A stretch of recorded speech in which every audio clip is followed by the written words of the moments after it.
Mga kasirin, alam niyo ba yung pakiramdam ng pagmamahal na mali sa paningin ng iba?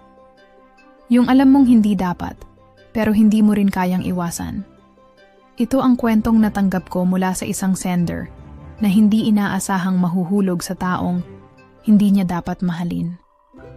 Isang bawal na pag-ibig na nagdala ng matinding kilig, matinding takot, at matinding sakit.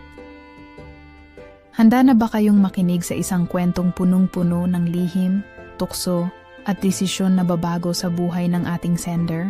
Mga besh, eto na ang kwento ni Giselle. Alam kong maraming magagalit sa kwento ko. Kahit ako, hindi ko rin maintindihan kung paano ako napunta sa ganitong sitwasyon. Pero gusto kong ibahagi ang kwento ko, kasi baka may ibang makarelate. Yung pakiramdam na may kulang sa buhay mo, tapos bigla mong mahahanap sa maling tao. Ako nga pala si Giselle, 31 years old. Kasal kay Ed ng mahigit 6 na taon. Sa mata ng iba, parang okay ang buhay namin. May sariling bahay sa Parañaque, may stable na trabaho, at walang malalaking problema. Pero sa loob ng bahay, iba ang kwento. Hindi naman sa hindi ako mahal ni Ed. Pero habang tumatagal ang pagsasama namin, parang nagiging routine na lang ang lahat. Yung tipong gigising, papasok sa trabaho, uuwi, kakain, tapos tulog. Wala nang excitement, wala nang lambing. Parang naging magkasama lang kami, pero hindi na magkasintahan. Dito ko nakilala ng mas malalim si Jerry, ang nakababata at pinakamalapit na kapatid ni Ed. Kasal siya kay Leng, na isa ring mabuting babae. Lagi kaming magkakasama sa family gatherings, lalo na tuwing birthday or Pasko. Si Jerry yung tipong masayahin at maalaga. Lagi niyang iniisip ang kapakanan ng iba. Hindi siya tipong machong lalaki, pero may dating. Magaling siyang magbiro, kaya sa tuwing may salo-salo, siya ang nagpapatawa sa lahat. Pero ang pinaka nagustuhan ko sa kanya, yung simpleng mga bagay na hindi ko na nakikita kay Ed.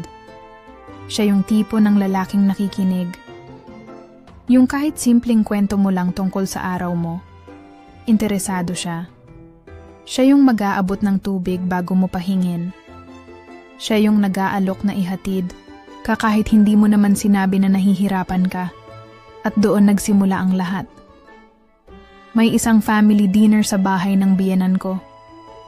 Busy si Ed sa trabaho, kaya nauna akong pumunta mag-isa. Nandoon na si Jerry at Leng, at habang nagluluto si Leng sa kusina, kami ni Jerry ang naiwan sa sala. Si Kuya, late na naman, tanong niya habang nilalaro ang cellphone niya. Oo, may overtime daw, sagot ko. Tsk, trabaho na lang lagi. Hindi ka ba naboboring? Biro niya. Pero may halong concern ang tono. Napatawa ako. Parang ganun na nga. Ngumiti siya. Yung tipong ngiti na parang alam niyang may bumabagabag sa'yo. Bigla akong kinabahan. Ang weird kasi, never ko namang naisip si Jerry sa kahit anong mas malalim na paraan noon. Pero that night, parang bigla ko siyang nakita sa ibang liwanag. Habang kumakain, napansin kong maasikaso siya kay Leng. Inuuna niya itong pagsilbihan, inaabot ang kanin, at hinahawakan sa likod paminsan-minsan. Ang simple, pero ang tamis. Hindi ko maiwasang maikumpara kay Ed, na kapag kumakain kami, ni hindi man lang ako tanungin kung gusto ko pa ng tubig. At doon ko naisip, bakit parang ang saya-saya ni Leng? Samantalang ako, parang naubusan na ng kulay ang buhay ko. At doon din nagsimula ang isang bagay na hindi ko inakalang mangyayari. Simula nung gabing yon, hindi ko na naiwasang mapansin si Jerry. Kahit anong pilit kong iwasan, para bang may kung anong humahatak sa akin para tingnan siya sa ibang paraan. Sunod-sunod ang family gatherings, at sa bawat isa, nagiging mas malapit kami. Simpleng tinginan, palihim ng ngiti, at minsan, mga saglit na pag-uusap na parang kami lang ang nagkakaintindihan. Isang gabi, may birthday celebration sa bahay ng biyenan ko. Tulad ng dati, busy si Ed sa trabaho, kaya nauna na naman akong pumunta. Nag-inuman ang mga lalaki, at kami namang mga babae ay nagkwentuhan sa isang tabi. Pero habang lumalalim ang gabi, isa-isa nang nagsiuwian ang iba. Ang natira na lang ay kami ni na Jerry, Leng, at ilang pinsan. "Tagay ka, Ate Giselle?" Alok ni Jerry habang iniabot ang baso. Napangiti ako. Matagal na rin mula nung huli akong uminom ng ganito. Kumuha ako ng isang shot at tinungga ito. Habang tumatagal, nagiging mas relaxed ang usapan. Nagkukwentuhan kami tungkol sa mga kalokohan noong kabataan, sa mga pangarap, at sa buhay mag-asawa. "Kayo ni Kuya, ilang taon na?" Tanong ni Jerry bigla. "6 na," sagot ko, sabay ngiti. "Ikaw? Mag-4 pa lang," sagot niya, pero may kung anong lungkot sa tono. Minsan, pakiramdam ko ang tagal na rin. Napatingin ako sa kanya. Gusto kong tanungin kung bakit, pero hindi ko nagawa. Lumalim pa ang gabi. Napansin kong mahimbing nang natutulog si Leng sa gilid. Si Jerry naman ay tahimik na nakatingin sa baso niya. "Alam mo, ate, minsan naiisip ko, bakit kapag kinasal ka na, parang nag-iiba ang lahat?" Nagulat ako sa tanong niya. "Anong ibig mong sabihin?" Dati, di ba, lahat ng bagay exciting. Yung simpleng paglabas, nakakakilig. Pero ngayon, parang minsan, ginagawa mo na lang kasi yun ang dapat. Natahimik ako. Eksaktong-eksakto sa nararamdaman ko. Nagtagal ang titigan namin. Hindi ko alam kung dala lang ng alak, pero ramdam ko ang bigat ng moment na yon. May kung anong nagbago sa hangin. Biglang bumalikwas si Leng at niyakap si Jerry ng mahigpit. "Hon, uwi na tayo." Bulong niya. Nakapikit pa rin. Mabilis akong umiwas ng tingin. Bumalik sa realidad. "Tara, ate. Hatid na kita." Umiling ako. "Kaya ko na. Hintayin mo na lang si Leng magising." Tumango siya, pero kita sa mukha niya ang kung anong gustong sabihin pero hindi niya magawa. Pag-uwi ko ng gabing yon, hindi ko alam kung anong mas kinakatakutan ko. Ang katotohanang may nararamdaman akong hindi dapat, o ang katotohanang baka hindi lang ako ang nakakaramdam nito. Akala ko pagkatapos ng gabing yon, mawawala na ang kung anumang namamagitan sa amin ni Jerry. Pero mas lalo lang itong lumala. Nag-umpisa sa simpleng kamustahan. "Ate, nakauwi ka ng maayos?" Isang simpleng text message. Pero bakit parang may ibang kahulugan? At mula doon, araw-araw na kamustahan ang sumunod. "Ate, kumain ka na? Ang aga mo yatang pumasok? Ingat ka palagi." Hindi ko alam kung bakit ako sumasagot. Pwede ko namang hindi pansinin, pwede kong itigil.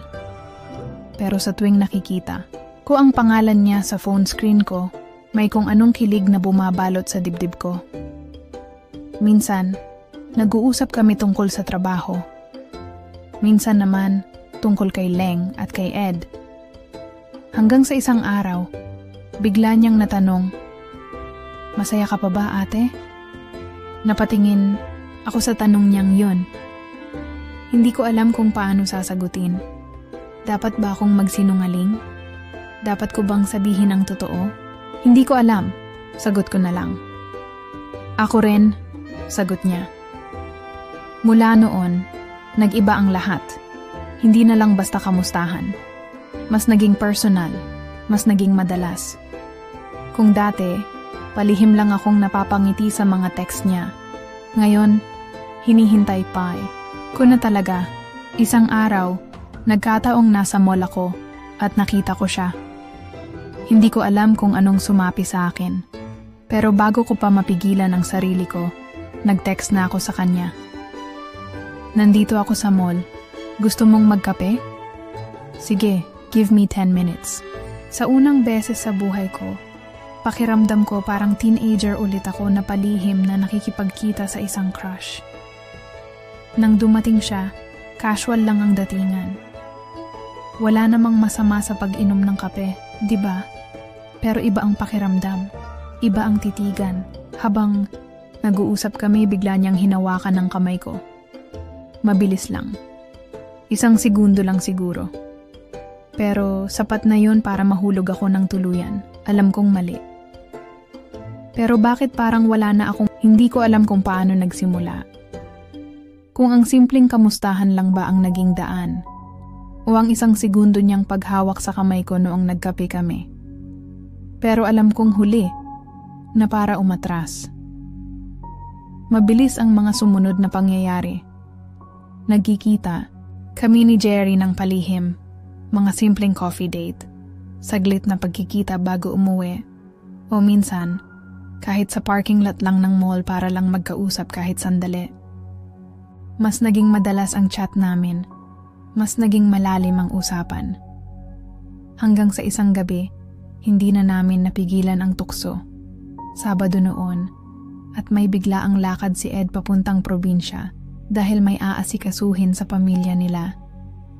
Ako naman, walang ganang lumabas. Maghapon lang akong nasa bahay, tahimik, iniisip ang lahat ng nangyayari. Mag-aalas 7 ng gabi, nag-text si Jerry. Ate, labas tayo saglit? Kain lang. Alam kong mali. Alam kong dapat hindi. Pero bago ko pa mapigilan ng sarili ko, tinext ko na siya pabalik. Sige, sunduin mo ako. Dinala niya ako sa isang maliit na resto bar sa may bandang Parañaque. Hindi kalayuan sa subdivision namin. Tahimik lang ang lugar, hindi matao. Habang kumakain, panay ang tinginan namin. Para bang pareho naming gustong may sabihin, pero walang gustong maunang umamin. Pagkatapos kumain, imbes na ihatid niya ako pa uwi, dumaan kami sa isang gas station. Ate, inom muna tayo? Saglit lang, tanong niya. Bit-bit ang isang 6-pack ng beer. Tumango lang ako. Sa halip na bumalik sa bahay, dinala niya ako sa isang motel. Isang maliit at tagong lugar na hindi ko man lang napansin sa dami ng beses kong nadadaanan ito noon. Tahimik akong bumaba ng sasakyan. Hindi na nagtanong. Alam ko na kung ano ang mangyayari. Sa loob ng kwarto, may katahimikang bumalot sa amin. Nakaupo ako sa gilid ng kama, habang siya naman ay abala sa pagbukas ng beer. Inom muna tayo ate, sabi niya. Iniabot sa akin ang isang lata. Tinanggap ko ito at uminom. 1 lagok, 2. Hanggang sa unti-unting lumuwag ang pakiramdam ko. Hanggang sa lumalim ang titigan namin. Jerry? Mahina kong sabi. Hindi natin dapat ginagawa to. Ngumiti siya, yung pamilyar na ngiti niya na laging nagpapakampante sa akin. Pero may iba sa tingin niya ngayon. Hindi na lang ito basta tuksuhan o palihim na lambing. May halong pagnanasa. Ayaw mo ba? Hindi ako sumagot. Kasi hindi ko alam ang sagot. Ang alam ko lang, hindi ko kayang sabihin ang salitang hindi. Lumapit, siya sa akin marahan. Parang hinihintay kong tatanggi ako. Pero nanatili lang akong nakaupo. Hindi gumagalaw. Hinawakan niya ang kamay ko. Mas mahigpit ngayon. Mas may tiyak na intensyon. Hanggang sa hinila niya ako palapit. Nang maglapat ang labi namin, parang may sumabog sa loob ko. Isang matinding kaba, isang matinding pananabik, isang matinding pagkauhaw na hindi ko alam na nararamdaman ko pala. Masuyo ang unang halik. Parang iniisip pa niya kung dapat ba niyang ituloy. Pero nang hindi ako lumayo, naging mas mapangahas. Ito hanggang sa nagising na lang ako sa init ng palad niyang gumagapang sa katawan ko. Niyakap niya ako, mahigpit. Hindi lang basta pagnanasa, kundi parang isang matagal nang hinahanap na yakap. Isa akong apoy na matagal nang namatay, at siya, ang muling nagpaalab nito. Dahan-dahan, isa-isang nalaglag ang mga saplot namin. Hindi minadali, hindi nagmamadali. Parang ninanamnam ang bawat sandali, na parang alam naming hindi ito dapat mangyari. Pero wala kaming balak pigilan. Hanggang sa tuluyan na akong bumigay. Hindi ko alam kung ilang oras ang lumipas. Ang alam ko lang, nakahiga akong nakayakap sa kanya, hinihingal, hindi makapaniwala sa ginawa namin. Wala kaming sinabi sa isa't isa. Hindi naman na kailangan, dahil pareho naming alam na huli na para magsisi. Pagkatapos ng gabing yon, wala nang atrasan. Alam kong mali, pero hindi ko kayang itigil. Alam kong kasalanan, pero hindi ko kayang layuan si Jerry. Simula noon, mas naging madalas ang pagkikita namin. Mas naging delikado, mas naging matapang. Kung dati, palihim lang kaming nagkakausap sa chat. Ngayon, nagkikita na kami sa mga tagong lugar. Mga motel sa Parañaque, mga parking lot kung saan kami magkasabay na magpaparada, pero bababa sa magkaibang oras para walang makahalata. Hindi namin pinlano, pero kusa itong nangyari. Tuwing aalis si Ed para sa trabaho o may lakad sa probinsya, nagkakaroon kami ng pagkakataon. Minsan, si Jerry ang pupunta sa bahay habang wala si Ed. Minsan naman, ako ang lumalabas para magkita kami. Ate, Miss Kita, kailan tayo magkikita? Hindi ako makatulog, iniisip kita. Mga mensaheng nagpapainit sa dugo ko, mga salitang naglalagay sa akin sa alanganin pero hindi ko kayang baliwalain. Isang beses, habang nasa bahay ako, biglang tumunog ang phone ko. Si Leng. Napakislot ako. Leng, ate, pwede mo bang samahan si Jerry mamaya? May pinapagawa kasi ako pero kailangan ko pang asikasuhin si baby. Humigpit ang hawak ko sa cellphone. Pupunta si Jerry at si Leng mismo ang nag-abot ng pagkakataon. Nang dumating si Jerry sa bahay, ramdam ko agad ang tensyon sa pagitan namin. Hindi pa kami halos nagsasalita, pero malinaw ang lahat sa mga tinginan namin. Ate, bulong niya. Jerry, baka mahuli tayo, sagot ko. Pero mahina lang. Alam kong hindi ko siya tinataboy. Kahit saglit lang. At doon, bumigay na naman ako. Hindi ko alam kung ilang beses na kaming nagkasala. Pero sa tuwing kasama ko si Jerry, pakiramdam ko, ako ulit ang babaeng matagal nang nakalimutan ni Ed. Sa tuwing hinahaplos niya ang balat ko, sa tuwing binubulong niya ang pangalan ko, habang magkahinang ang labi namin, nakakalunod ang pakiramdam, nakakatakot, nakakalasing. Pero ang mas nakakatakot, hindi ko na alam kung paano titigil. Hindi ko na mabilang kung ilang beses na naming ginawa ni Jerry ang bawal. Pero kahit ilang ulit na, hindi pa rin nagbabago ang kaba at pananabik sa tuwing magkasama kami. Doble ingat na kami ngayon. Mas maingat sa pagte-text, mas maingat sa mga kilos, mas maingat sa bawat tinginan kapag kasama ang pamilya. Pero kahit anong pagtatago ang gawin namin, hindi pa rin namin kayang tigilan ang isa't isa. Isang gabi, may handaan sa bahay ng biyenan ko. Dumalo ako kahit hindi ko gusto, dahil alam kong magtatanong si Ed kung wala ako. Maraming tao. Masaya ang usapan, maingay ang kwentuhan, at punong-puno ng tawanan. Pero sa gitna ng ingay, iisa lang ang naririnig ko, ang mabilis na tibok ng puso ko nang makita kong papalapit si Jerry. Simple lang ang tinginan namin, walang kahit anong halata. Pero sa isang iglap, naintindihan ko agad ang gusto niyang ipahiwatig. 9:09 na ng gabi, nang unti-unting magsiuwian ng ibang bisita. Si Ed, abala sa pag-inom kasama ng ibang lalaki. Si Leng naman, nasa sala, busy sa pakikipagkwentuhan sa mga pinsan niya. Habang kunwaring papunta sa kusina, biglang may humila sa akin mula sa madilim na bahagi ng bakuran. Si Jerry. Ate, bulong niya. Hawak ang kamay ko. Bakit? Mahina. Kong sagot. Pero hindi ko inalis ang kamay ko sa kanya. Ang tagal kong hindi nahawakan to. Dinama niya ang palad ko. Parang sinisiguradong totoo akong nandito sa harap niya. Jerry, baka may makakita. Wala. Sandali lang. Na-miss lang kita.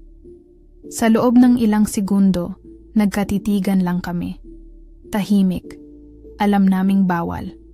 Alam naming delikado. Pero ni isa sa amin, walang gustong bumitaw. Hanggang sa lumapit siya ng dahan-dahan. Naramdaman ko ang hininga niya sa pisngi ko. 1 pulgada lang ang pagitan ng labi namin. Ang puso ko, nagwawala sa dibdib ko. Ate, bulong niya ulit at bago pa ako makapag-isip, naglapat na ang mga labi namin sa isang pagnanasa at pananabik na halik sa dilim. Mabilis, mapusok. Nawala na lahat ng takot sa akin. Nakalimutan ko na kung nasaan kami. Nakalimutan ko na kung anong kapahamakan ang pwedeng mangyari. Hanggang sa biglang, Jerry? Mabilis kaming naghiwalay. Nanginginig ang buong katawan ko habang bumaling si Jerry sa boses na tumawag sa kanya. Si Leng. Nakatanaw sa amin, may hawak na baso ng juice. Nanlalamig ako sa takot. Nanginginig ang kamay ko, nahuli ba niya kami? Para akong binuhusan ng malamig na tubig. Tumigil ang mundo ko sa paggalaw nang makita kong nakatingin sa amin si Leng. Pero hindi siya nagsalita. Nagkatinginan lang sila ni Jerry saglit, tapos ngumiti siya ng tipid. Hon, tinatawag ka ni Mama sa loob. Napalunok ako. Hindi ko alam kung dapat ba akong gumalaw o tumakbo palayo. Pero si Jerry, kalmado lang. Para bang walang nangyari. Sige, pasok na tayo. Sagot niya. Tapos biglang binitiwan ang kamay ko. Napanganga ako. Ganun, lang yon? Naglakad siya papasok, iniwan akong hindi makagalaw.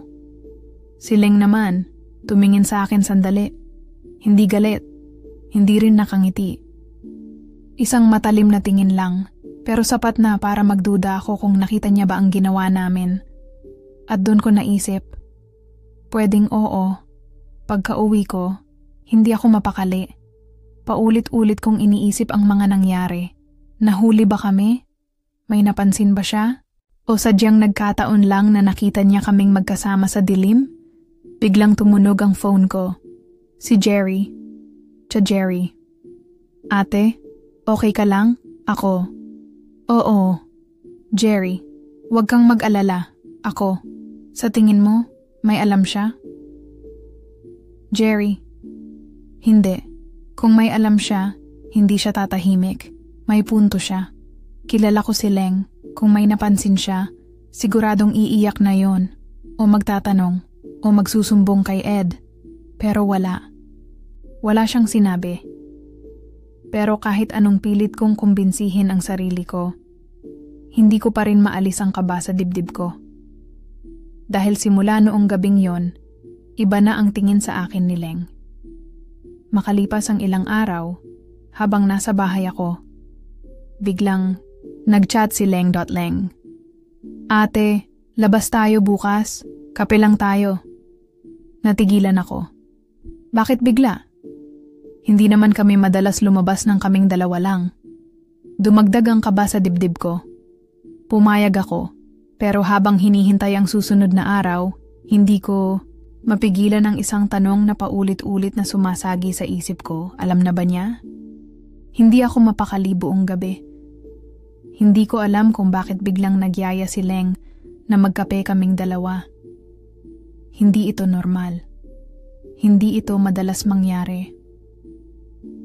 Pagdating ng umaga, nagbihis ako ng simple pero maingat. Ayokong magmukhang kinakabahan, pero sa loob-loob ko, parang sasabog ang dibdib ko sa kaba. Nagkita kami sa isang coffee shop sa may Parañaque. Casual lang si Leng. Naka-white blouse at jeans. Mukhang kalmado. Ako naman, pilit na pinapakalma ang sarili ko. Umorder kami ng kape at ilang minuto kaming nag-usap tungkol sa mga walang kwentang bagay, mga tsismis sa pamilya, ang trabaho, ang pagod sa buhay may asawa. Pero habang nagsasalita siya, ramdam kong may hinihintay siyang tamang tiyempo. Hanggang sa bigla niyang sinabi, "Ate, may itatanong ako sa'yo." Napalunok ako. Eto na yun. Anong tanong? Sagot ko. Pilit ang ngiti. Si Jerry, pinaglaruan niya ang kutsarita sa tasa niya. Napapansin kong lagi kayong magkasama. Putang ina. Pilay ang ngiti kong lumabas. Ha? Hindi naman siguro. Magkasama tayo sa bahay kaya siguro. Umiling siya, pinutol ako. Ate, babae rin ako. Natigilan ako. Iba ang tingin niya sa akin. Hindi siya galit. Hindi rin umiiyak. Pero punong-puno ng seryosong pagdududa. Alam kong may nangyayari sa inyo ni Jerry. Diretsong sabi niya. Para akong sinuntok sa sikmura. Pakiramdam ko. Biglang humina ang pandinig ko. Bumagal ang takbo ng mundo. Leng, anong pinagsasabi mo? Pilit kong tawa, pero nanlalamig na ang mga kamay ko. Napangisi siya, pero walang saya sa mukha niya. Ate, nakita ko kayo ng gabing yon. Alam kong hindi lang basta kwentuhan yung nangyari sa inyo sa may bakuran. Putangina, nahuli niya talaga kami. Alam mo, inisip ko pa kung paano kita kakausapin. Inisip ko pa kung paano ko iintindihin to. Pero ilang araw na akong hindi makatulog, ate. Paulit-ulit kong iniisip. Nagpahid siya ng luha, pero hindi niya ako tinitigilan ng tingin. Ako ba? Ako ba ang may mali? Boses niya, mahina pero matalim. Kulang ba ako bilang asawa? Bakit? Gusto kong sumagot. Gusto kong sabihin ang kahit anong palusot, pero hindi ko magawa. Kasi tama siya. Kasi totoo. At ang mas masakit, wala akong sagot sa tanong niya. Napapikit ako, huminga ng malalim. Leng, pero bago ko pa masabi ang kahit ano, umiling siya. Tumayo, kinuha ang bag niya, at tumingin sa akin ng diretsyo. Hindi ako tanga, ate. At bago pa ako makapag-react, bumagsak ang isang matalim niyang tanong na parang kutsilyong bumaon sa dibdib ko. Mahal mo ba si Jerry? Napatitig ako sa kanya. Gusto kong sumagot ng hindi, pero alam kong kahit anong sabihin ko, alam pa na niya ang totoo. Dahil ako mismo, hindi ko na alam ang sagot.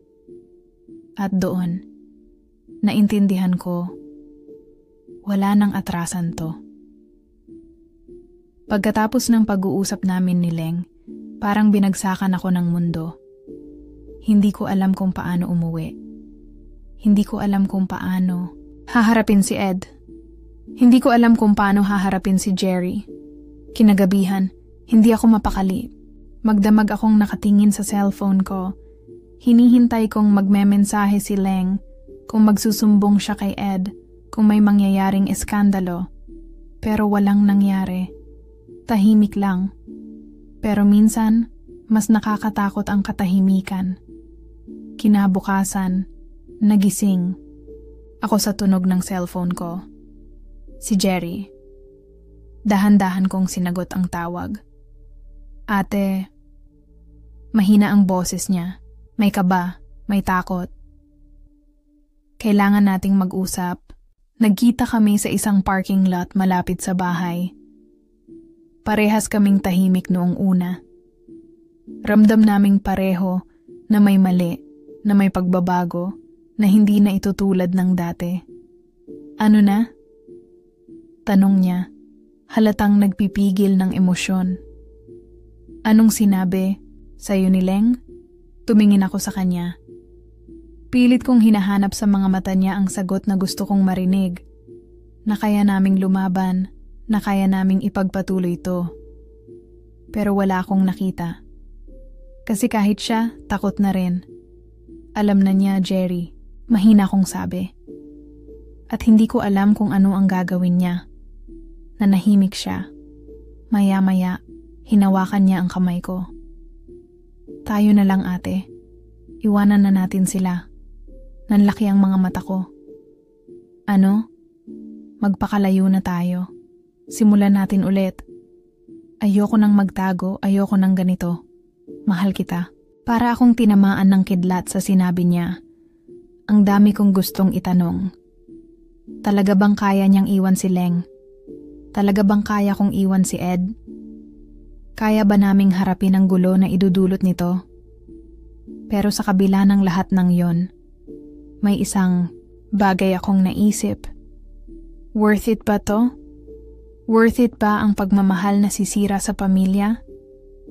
Worth it ba ang saya na magdadala ng sakit sa iba? Bumuntong hininga ako, binitiwan ang kamay niya at ngumiti ng malungkot. Hindi natin pwedeng gawin to, Jerry. Natigilan siya. Ate, umiling ako. Tama na. Nakita kong nangingilid ang luha niya, pero hindi na ako lumingon ulit. Tumalikod ako. Iniwan siya sa madilim na parking lot at naglakad palayo. Kahit masakit, kahit gusto ko siyang piliin. Kasi minsan, ang tunay na pagmamahal ay ang pagbitaw. At iyon na ang huling beses na nagkita kami ni Jerry. Mga kasirin, minsan sa buhay natin, may mga pagmamahal na hindi natin inaasahang darating. At mas lalong hindi natin inaasahang magiging mali. Pero alam nyo, hindi lang puro kilig at saya ang pag-ibig. Kasama dyan ang mabibigat na desisyon. At minsan, ang pagpapalaya. Sa kwento ni Giselle, nakita natin kung paano siya nagmahal, nalito, at sa huli, pinili ang mas tamang landas. Hindi lahat ng pagmamahal dapat ipaglaban, lalo na kung may masasaktan. Minsan, ang tunay na pagmamahal ay ang marunong kang bumitaw kahit masakit. Maraming salamat sa pakikinig, mga besh. Kung kayo ang nasa sitwasyon ni Giselle, anong gagawin nyo? Message nyo ako at baka kayo na ang susunod kong babasahin dito sa ating programa. This is DJ Serene, always reminding you, love wisely, not blindly. Hanggang sa susunod nating kwento.